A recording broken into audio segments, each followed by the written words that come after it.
Good morning, good afternoon, good evening. Welcome to the ADHD Reframe Project podcast with me, host Emma Craven. And today I am joined by Julissa. So would you like to just do a little intro to yourself, please? Of course. Hi, I'm Julissa Torres. Welcome to the podcast. I'm CEO of Triumph Over Struggles Advocacy and Consulting here in New York. I provide resources for peers, like other peer specialists, because I am a peer specialist, and families and individuals that are seeking support around navigating the systems and other just supports around getting, let's say if they need social security or if they need IEP help with IEP meetings for their kids. So like all different ways to advocate and like help them. What's an And I IA? also, oh, Go on. what is Go what? on. No, go. Sorry.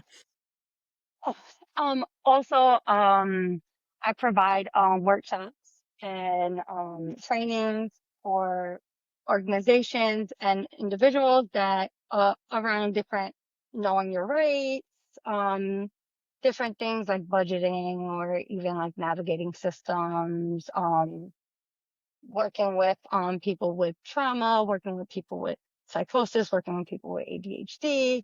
So all different types of resources. Honestly, yeah. It's a pleasure to have you then. I had a brief look at your LinkedIn profile, but to be honest, I'm not going. I never tell lies. I'm always very honest. It's been a busy week, so it's great. So thank you. Did you say an Welcome. IAP? IEP. So Uh, IEPs are like individualized educational plans. So it's like people that are in like need extra supports in school due to their disabilities. okay, that makes sense. I mean, advocacy is kind of like it's been my life's work. So it's so nice to sit and talk to another advocate that's as passionate about supporting vulnerable people.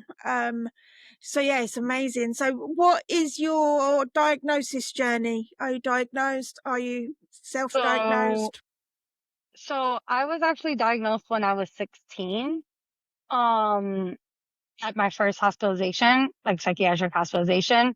And also, after that, I was taken off of medication when I turned 19 and I developed a diagnosis of bipolar disorder, because I also have severe PMDD, in addition to like my severe ADHD. So, it cycles. So it looks like, bipolar 2 rapid cycling, but it's not.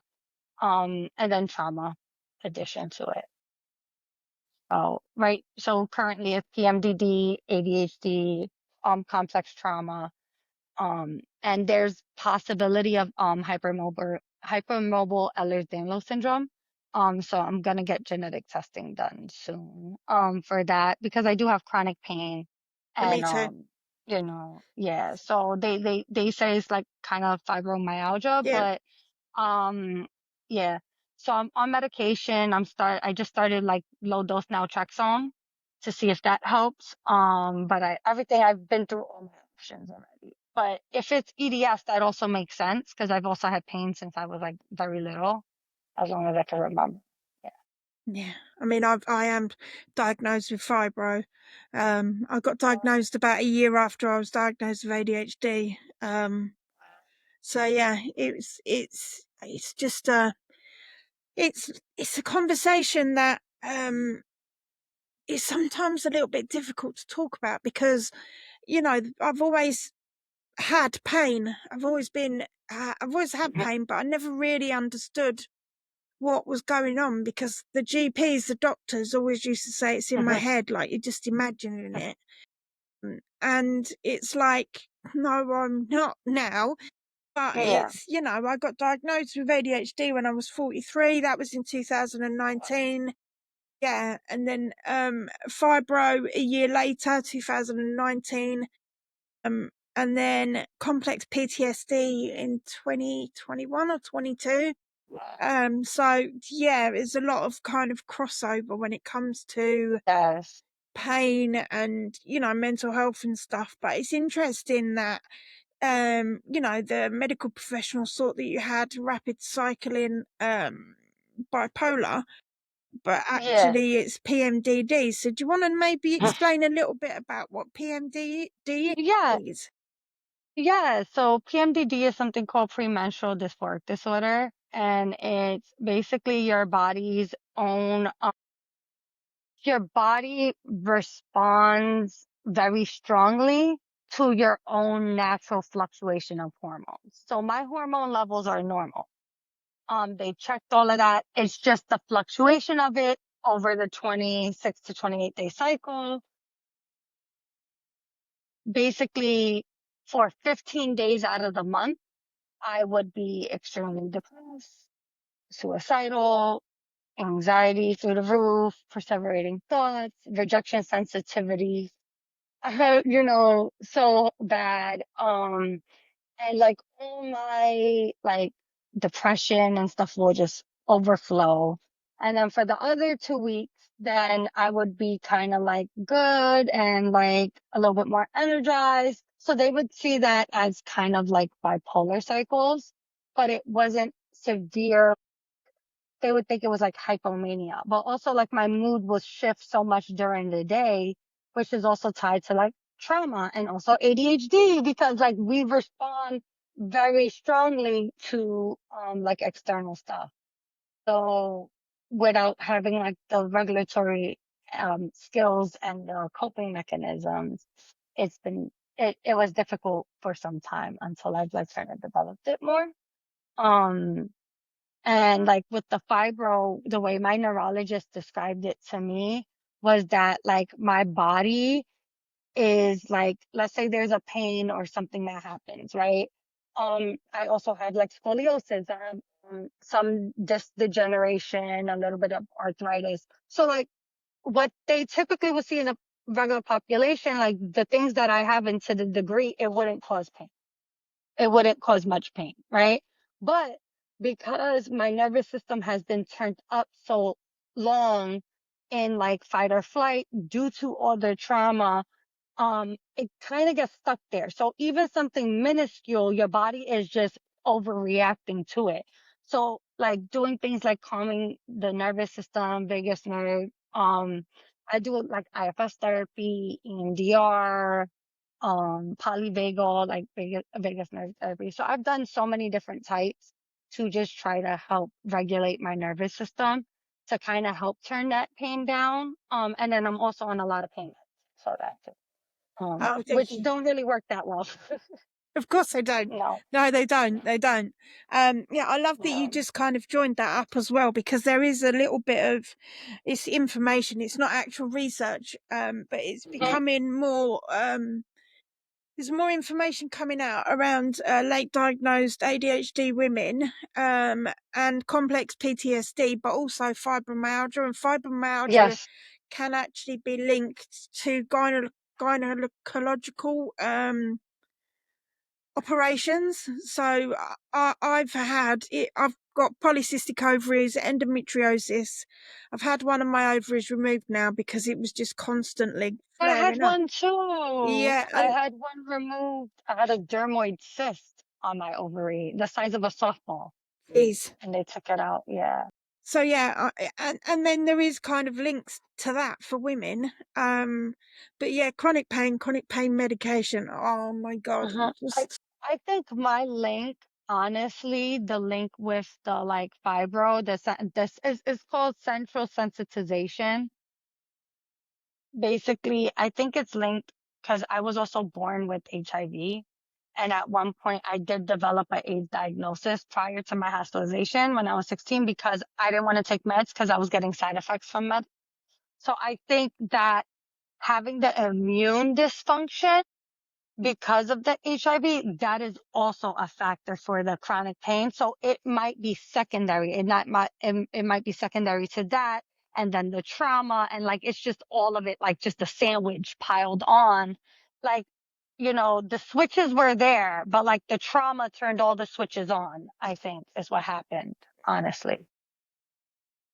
And it is becoming a reoccurring theme. I think the more women that I talk to, the more that they struggle, um, or they're highly sensitive to physical pain, and then you Yes. can link it all in together, can't you? So it's becoming more and more kind of widely understood, but also talked about. And yeah, pain medication. I stopped taking morphine because while I was waiting to be diagnosed, because the pain was so severe, the doctor prescribed morphine, oral Mm, morph, and also morphine tablets. And I've stopped. wow.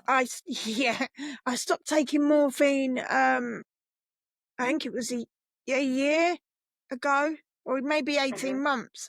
And Hmm. since I feel much better, the pain has not Yeah. changed, but I do feel Yeah. better because the side effects of that were just bad. It was horrible. Yeah. And I didn't realize how bad it was until I stopped taking it, if that makes sense. And Hmm. so, yeah, Yeah.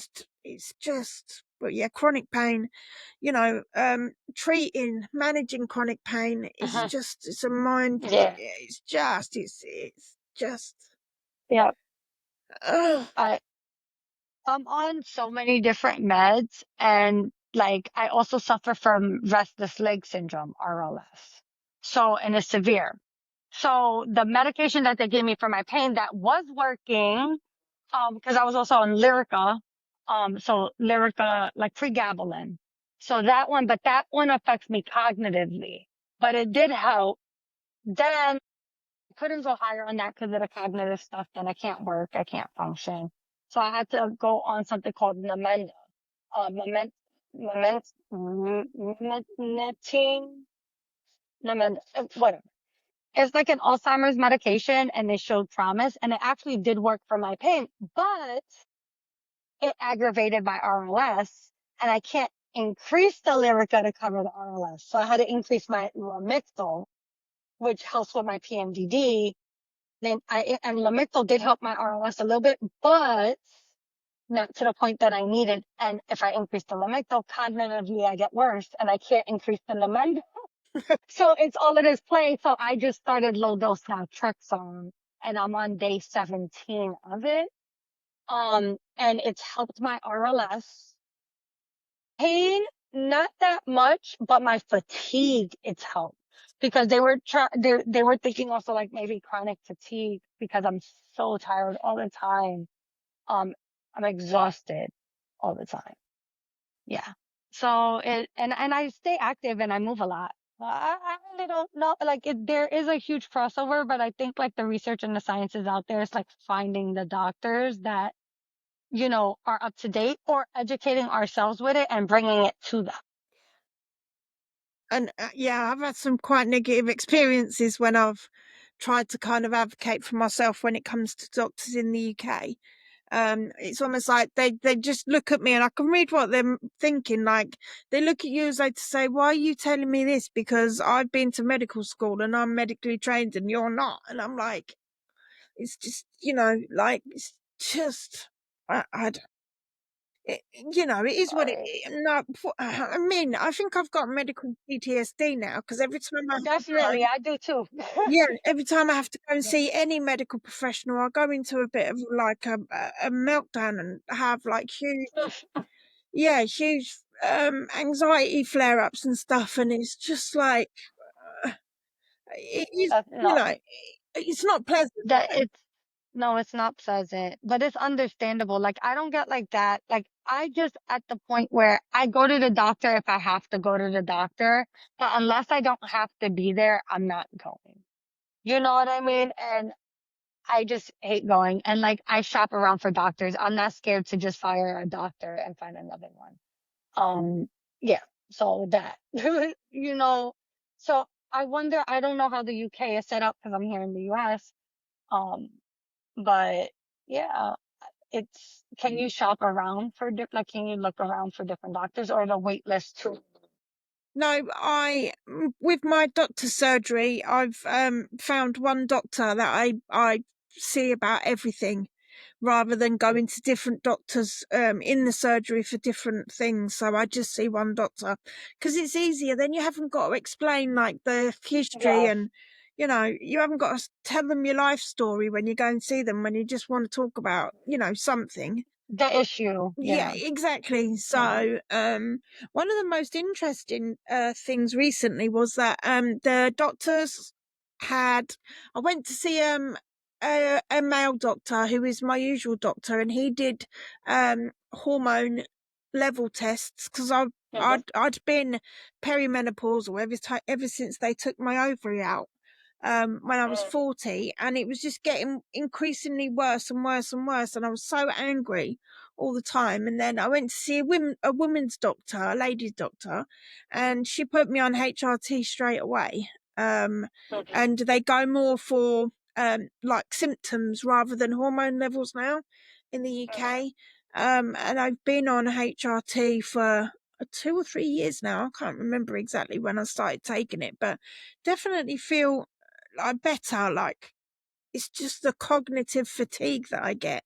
When you're just tired and you can't really concentrate on any Mhm. thoughts or anything, and Yeah. it can be really, really, really debilitating some days. But like I have a lot of fatigue, like extreme Mhm. fatigue, where um it's like my head feels heavy. I can't lift my head up. It's weird.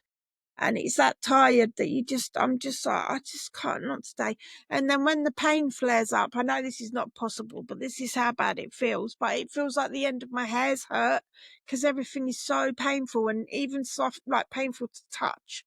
And I feel yeah, like my skin hurts. yeah, Like my skin hurts. yeah, Yeah, yeah. I can feel that. So I'm like, thank, like I don't get it as widespread as I used to. Now I get it more centralized to my hip, my back, and my neck.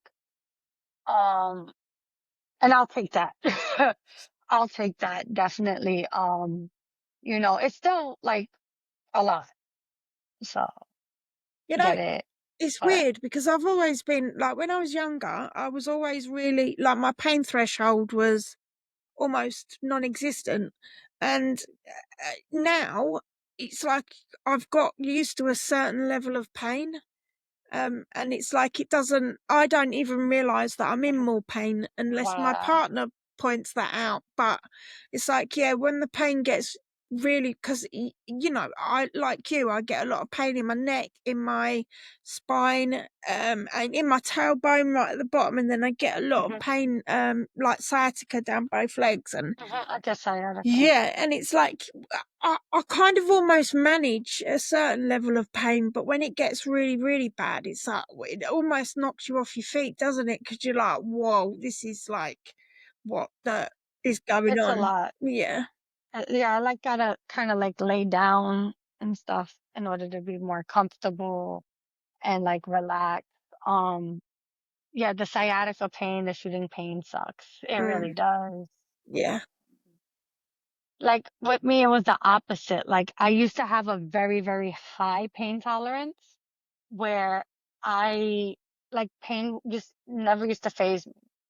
And now zero.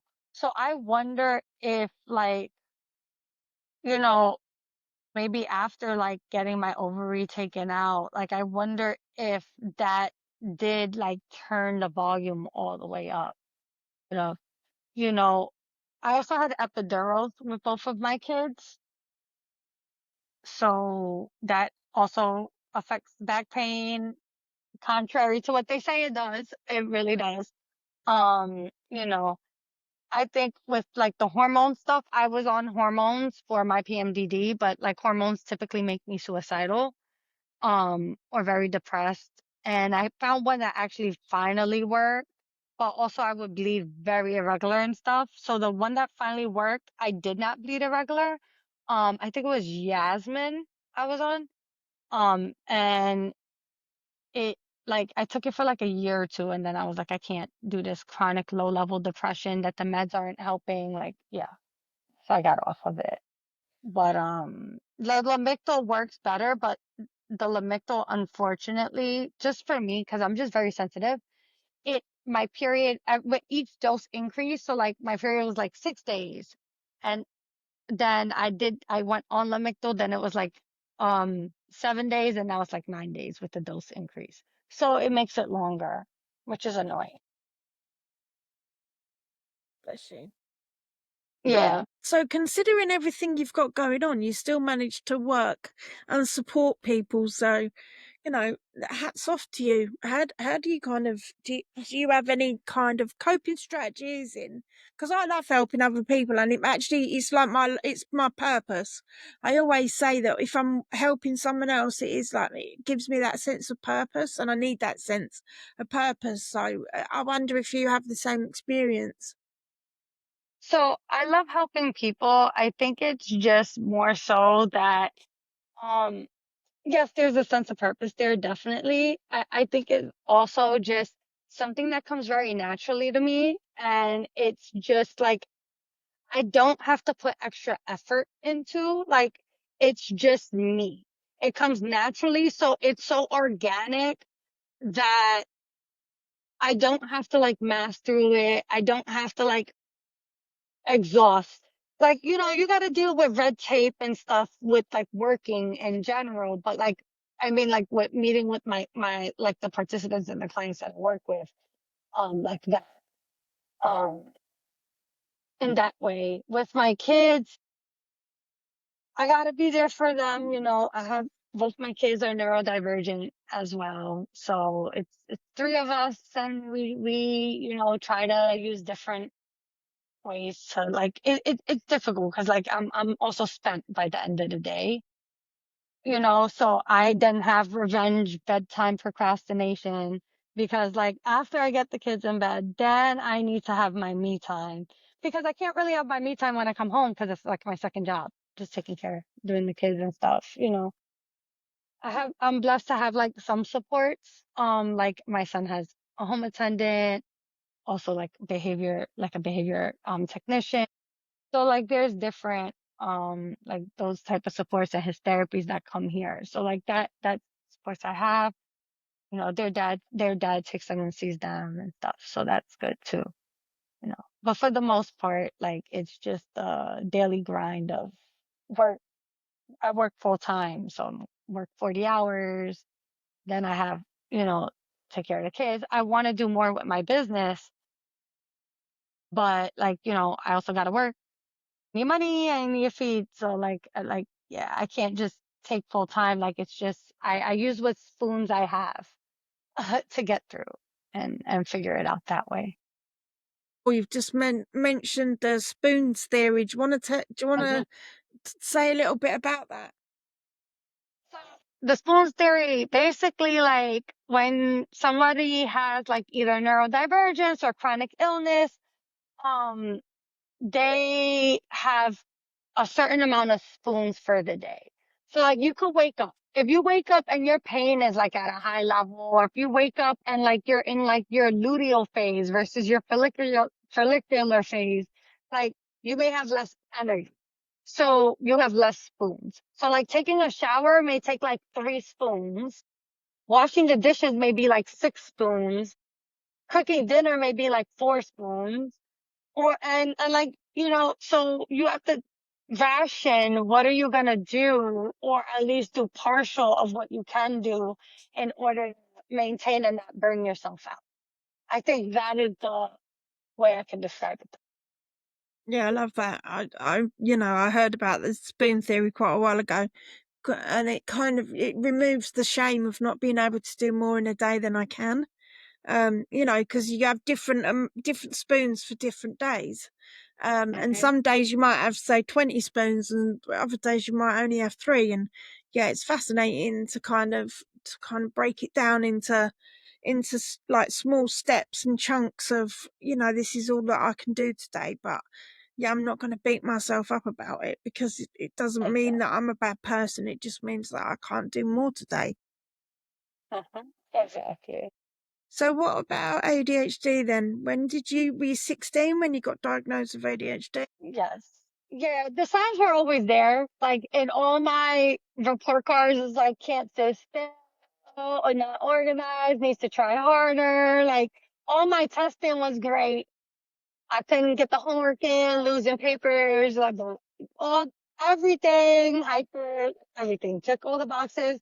Nobody got me evaluated. But like my siblings were evaluated and was on medication. Oh, where was that? My adopted siblings. But nobody got me evaluated for it.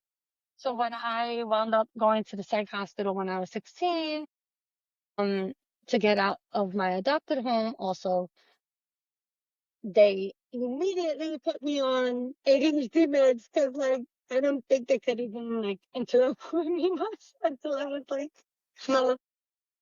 So yeah, that was, like, immediate. And then it was like, yeah, I need this. I have ADHD. So yeah.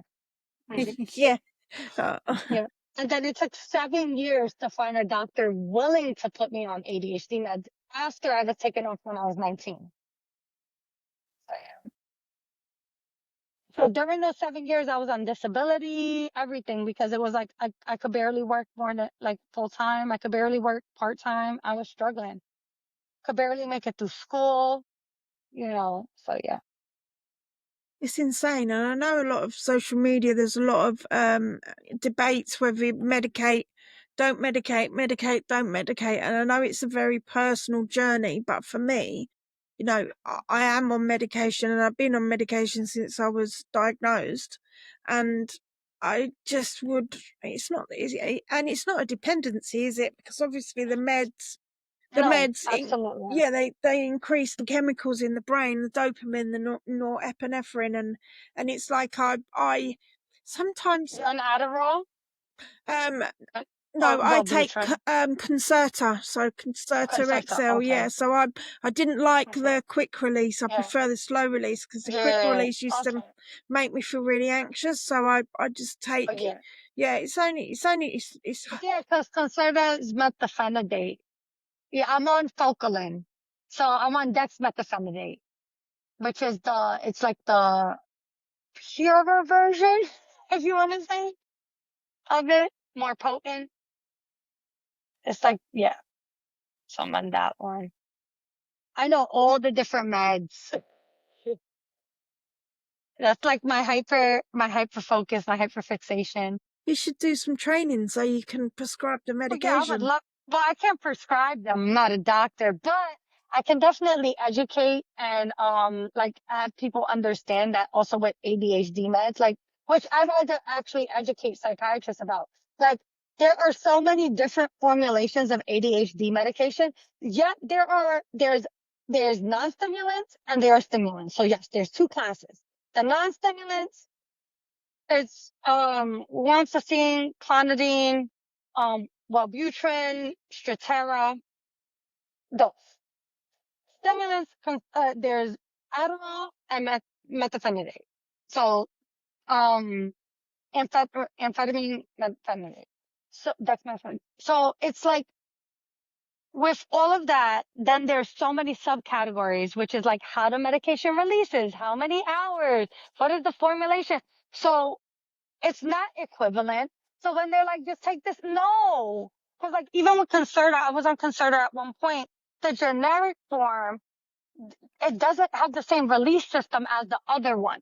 So I would have to fight for the one with the oral delivery system and be like, because the other one will give me panic attacks. And I would literally have panic attacks like clockwork at 3 o'clock. And, like it was like 12 3. It was like mini peaks. Uh, you can't make it up. So it's like so many nuances with it of medication, but like I understand all like how to like navigate it and I stuff. mean, for me, after COVID, the Concerta XL went out of stock throughout the whole UK, and they offered me a couple of other ones, and literally I was just dazed and confused, like 24/7. I couldn't even Oh, wow. think Which straight. ones you tried? I can't remember what they're called now. No, Right, it okay. probably begins with an Oh, M, or I don't know.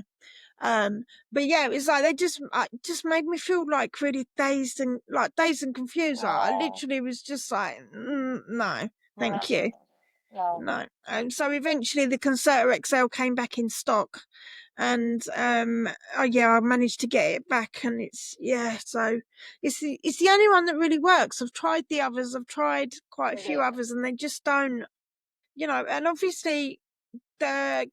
the biology for us as humans, different medications work in different ways, don't they? And you Yeah. need different, and sometimes you just things just don't work very well. Like you said about the Yes. pregabalin or the gabapentin, or I can't remember which one you Hmm. said, but Yeah. Well, I'm on pregabalin, but I got off of gabapentin and went on pregabalin, so I was on both before. yeah, yeah. Yeah. So it's like it's like different meds work for different like Hmm. differently on different people. It's like the oral Yep. morphine when I used to take that. There was two of them that didn't used to make me feel sick, but one of them that did.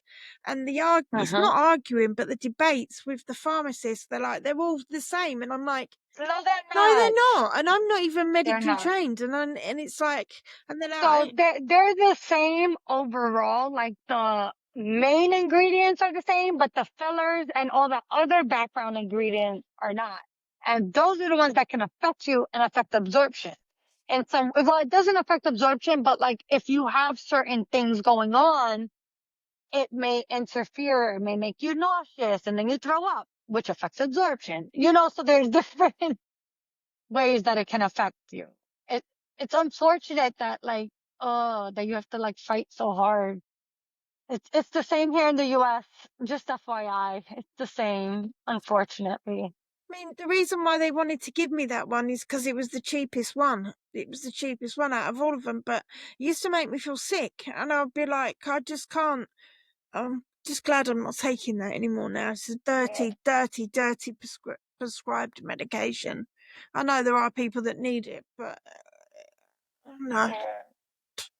nasty stuff. Yeah. So yeah. Uh, how does your ADHD turn up for you each day? Then is it different? Is it? So I'm more appropriately medicated, so that's good. How my ADHD really manifests is I have a lot of emotional dysregulation with my ADHD. Um, I also have like executive functioning challenges. And like now I'm trying to like think into the mode, but I'm like, I'm kind of more steady. So it's like hard to get into that zone. Like if you ask me at night, I'll be able to tell you everything because the meds are on my system. So now I have the meds in my system and I'm like trying to catch the symptoms and I can't because I'm like, no. Yeah, It's like, okay, I'm appropriately medicated, so I can't tap into that part of me. Basically, it's like, I would be like, let's say I go and I start something. I'm like, okay, I'm gonna go put something away. So on my way to go put that away, I see something else that needs to be done. So I never get to put that away. So I wind up going doing the next thing. And then it's like multiple of that. So like when I'm appropriately medicated, typically I can complete the task. Or if I get interrupted, it's usually maybe one time. It's not like interruption, do something, interrupted from that thing, doing something else, interrupted from that thing. So it's like six different things I'm interrupted for. And then now everything was yeah, um, and then I'm also way more exhausted without my ADHD meds. Like, and I think that's why they were saying, like my neurologist had wrote in her note, like possible chronic fatigue. Because like even with the stimulants, I am still fatigued, but stimulants are also a prescription, like a treatment for chronic fatigue. So yeah, so I'm extremely exhausted without it.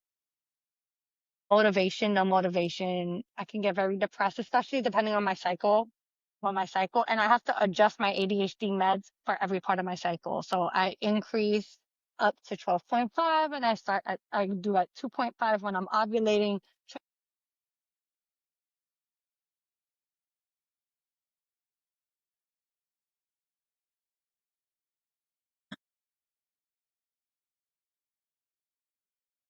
yeah, exactly, exactly. And I think that's like this one of the biggest things, we're trying to remember to do things, or for me, time blindness is I can never really kind of understand. I can never really tell you how much time something is going to take me to do, and it usually takes me much longer than I think it is. So yeah, I struggle with memory, I struggle with, time blindness, struggle with just, thankfully, my partner gives me, like, countdowns, 20 minutes, babe, 15 minutes, 10 minutes, 5 minutes, then I get up and start manically rushing around to leave the house in 5 minutes, and he's like, "Why can't you just do it at 20 minutes?" And I'm like, "I just can't. Sorry."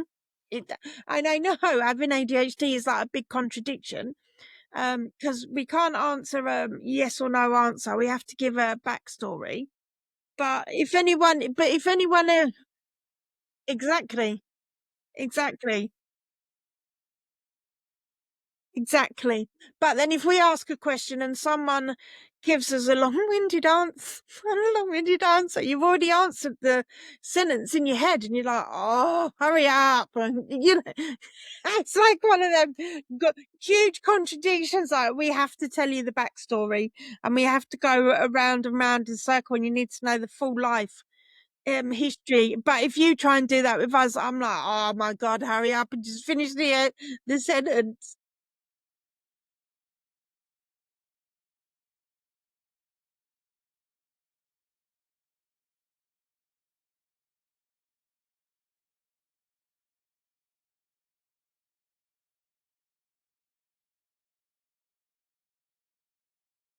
Yeah, to stay to give you attention, and I'm just like, "Oh," yeah, and if you no, no, no, you go.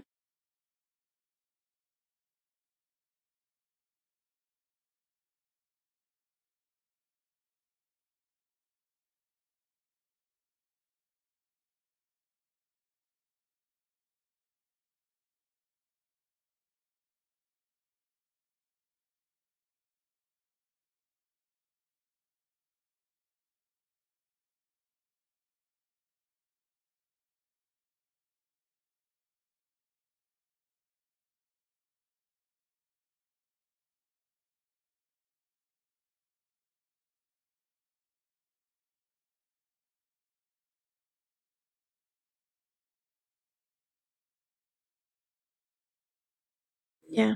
For me, if I actually say it out loud, so if I say we're gonna meet tomorrow at 1 o'clock, and I'll say if I say to you, "Right, I'll see you tomorrow at 1 p.m., I won't be late." And it's like that accountability then to that person will make sure then I mean, I might be a few minutes late still because I get sidetracked so easily, but it's almost like that verbal kind of accountability that I need that to kind of make sure that I am gonna turn up tomorrow at 1 o'clock. But yeah, I have tried and I do try, every day just to make sure that I know what's happening in the day and I know what I've got to do, how I've got to do it, where I've got to go, who I've got to see, et cetera, et cetera. Just because I just the shame of either being late or completely and utterly forgetting something is just I'm just I don't need to get put that on like myself because it's not really good. It's not great for your well-being, is it? So yeah. So it's that kind of shame cycle that I want to try and break out of. So yeah, it's weird. It's just like I'll say I'll see you tomorrow. I won't be late and it's just a little something in the brain. It's just like, right, 1 o'clock tomorrow. And I don't know about you, but do you have, like, if I have an appointment in the afternoon, say, for instance, I have an appointment. Yeah, you can't, yeah, you literally can't. Yes, yes, yes, yes,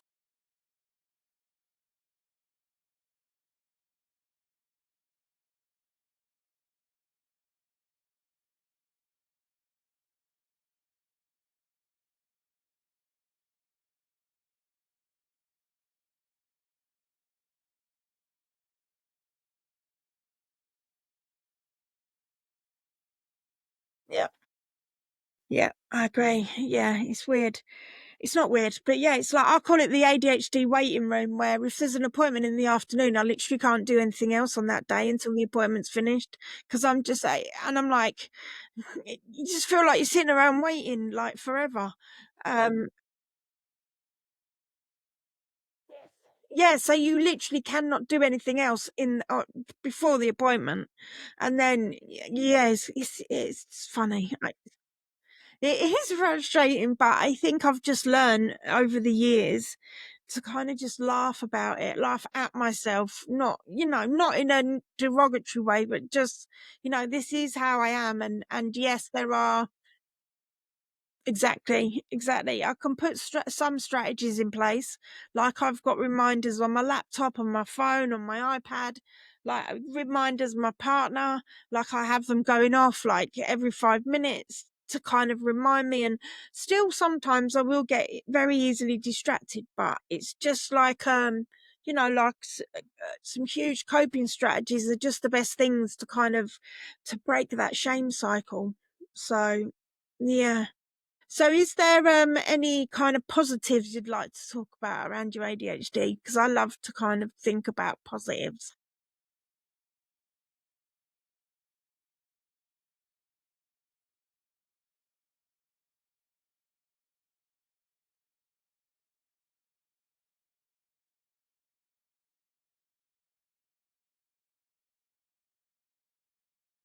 Yeah, yeah, yeah, yeah, yeah,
yeah, yeah,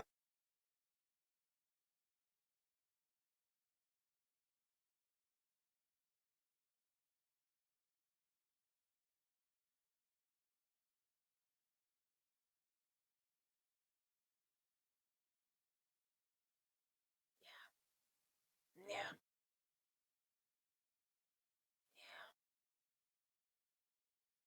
yeah. Which is sad, I think. Bless you. Yeah. But also, I think when it comes to the chronic fatigue, chronic pain, I kind of look at it now as though it's my body's telling me that I need to rest.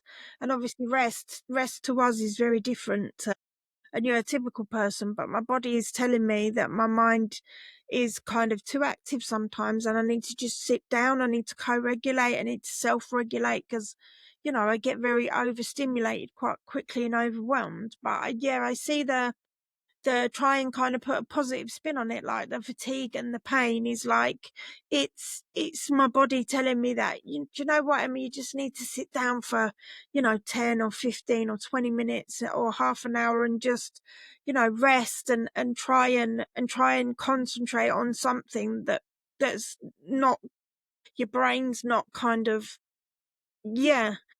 So, although it's not pleasant to be in pain 24/7 and to be fatigued and have to push yourself past the point of yeah, just of everything, it's not nice. And obviously you get burnt out, but I just try and see, like positives in I know people might say, oh yeah, it's toxic positivity, but to me it's not, because I lived a life of being told that I was too loud, I was too much, too oversensitive, to this, to that, to whatever. And obviously, like you've explained, there's a huge element of mask in there.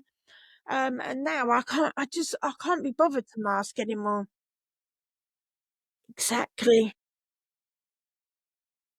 Yeah. Yeah. Yeah. Yeah. I'm not doing it. Yeah. Yeah. No.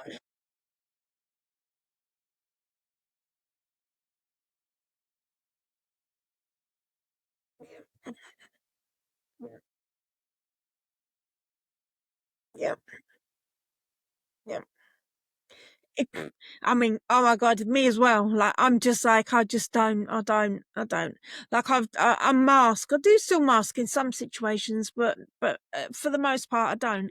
And I just will. I'm not going to apologize anymore, because I think that's just a waste of time. And I don't actually do anything wrong. I'm not going to apologize, because I'm not just. Don't just. I'm Emma. I don't just have ADHD. Like, there's other parts of my personality that are big and colorful, let's say. And I just think that I'm not gonna, like, I lived a life of dampening down everything, and I'm nah, no,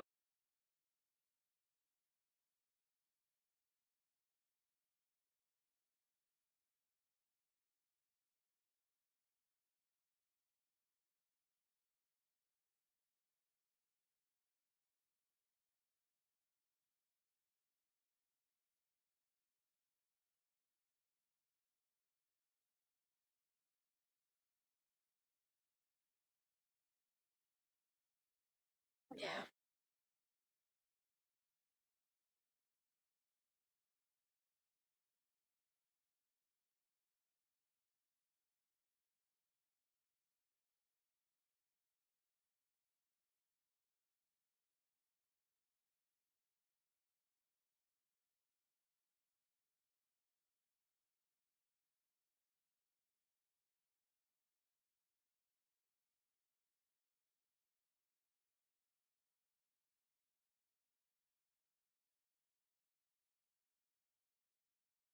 yeah, because you're not too much. It's as simple as that. You're not too much, and if you are too much for people, then they're not your people, are they? So it's just about choose. It's about, I see it as finding a tribe, finding your people, finding people that actually love and respect and you can trust and understand you, and then you can just be yourself. And I've had to step away from the narcissistic mother and narcissistic brother and have no contact with them at all. And to be honest with you, my life is just a million times better. Yeah, my PTSD is not triggered as much. There's no, like, I don't, and I'm not going to put myself into that overwhelming like trauma response, even just by someone mentioning them. I'm not going to put myself in that anymore, because I'm 50 years old now, and I'm building a life for myself that's for me. And I'm not, I just refuse to do anything that will be detrimental to me. And if people don't like that, then I'm sorry, but you can kiss my ass. um there you go, girlfriend. Yeah. So, yeah, I just, oh my God. Yeah. what I know we had a little bit of trial and tribulation trying to get into this so we could record, but yeah, I love it when people turn up as themselves and you just you, and I'm like, oh my God, like if I could get and squeeze your cheeks, I would, because yeah, please do it. Please, please, please do it. Um, but unfortunately, I've actually got to do another appointment at 4:30. Sadly, what time is it there in New York? Are you 5 hours behind us?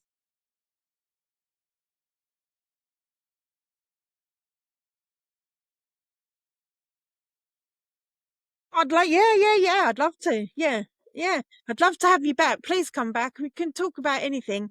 I don't, please come back. That'd be great. Yeah. If you had a topic, I don't know what a topic is, but if you had a specific topic you wanted to talk about, then by all means, please come back and see me again. Okay.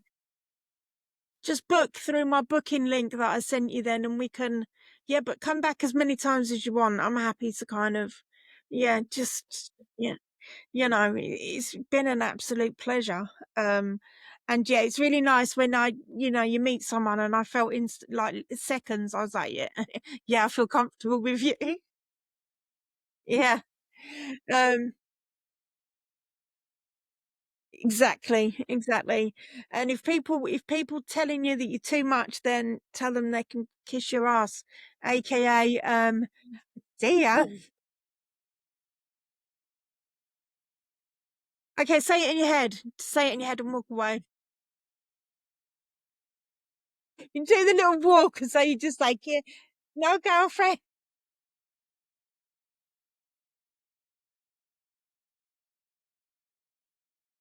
Yes.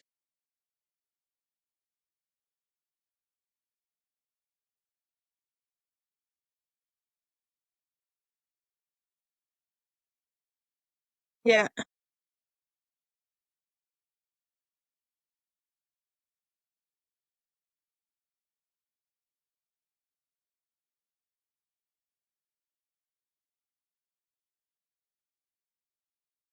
Yeah.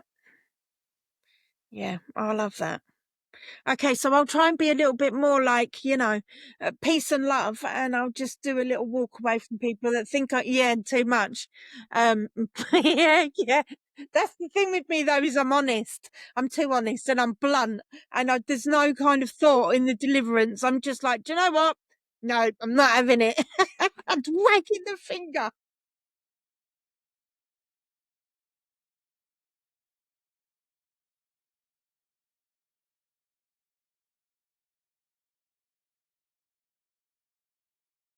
Yeah, yeah. But yeah, please do book again because I'd love to, yeah, love to be able to talk to you about well, anything really. Yeah, we can maybe pick apart your advocacy stuff because I mean I could talk about that for forever.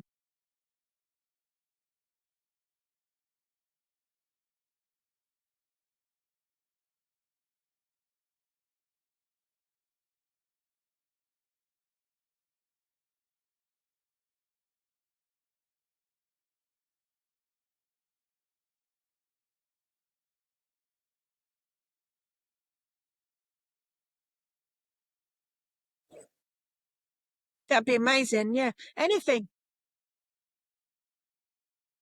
Yeah. Yeah. No, neither am I.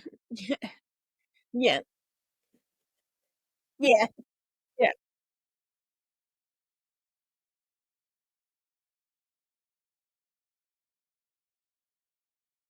Yeah. I love that. Yes, I love that. Uh, but yeah, please do come back. What an absolute honestly, we've gone on a full range of topics, and I think this is what I love. Just turn up and let's just talk and see where the conversation takes us. So, thank you so much for your time today. To my listeners, if anything we've talked about has resonated with you, or you know someone that it may resonate with, then please do hit follow and share. just to try and get the messages out that we've talked about, not just today, but in the other episodes. And I sadly for today, Julissa, it's been an absolute pleasure. Um, thank you for your time, and I literally cannot wait to see you again extremely soon. So fingers crossed. Um, yeah, and to the listeners, you will see us both again soon. So watch out, aka my ass.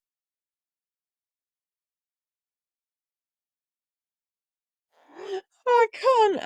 I said ass. I've said it 4 times now.